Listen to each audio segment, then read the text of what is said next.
Dünya bulgaç türlü haller bulup tura, gün артından günler aylar ötüp bara. 50 günlük kıyaşlı gün boldu kilik, şol arada burаны da çığa kilik. Rəngşitməgiz tuğanlar, rəngşitməgiz, birdə yoxqa bir-birisin üpkələtməgiz.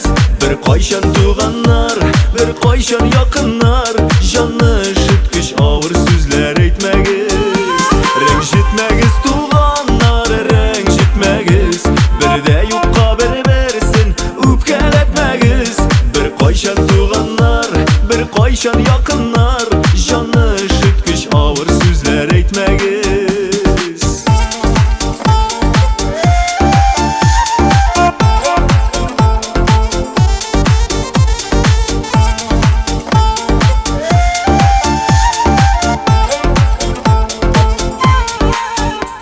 Nigə mikən sabır bulup yaşamıyız, bir birilgen ömür kaderin bilmiybiz. Yıllar ötkeştirsek ne bitişlep bulamay, ağır sözden yara kala unutulmay.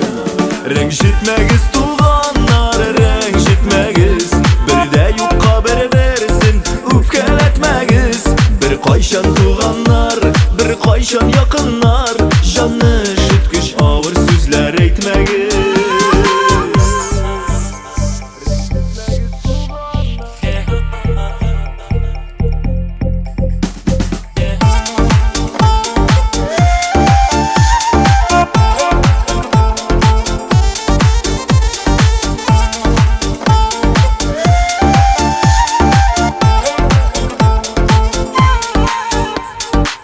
Sözne eytken çakta oylanmaybız, toxta deyip öz-özüngni tanlamayбыз.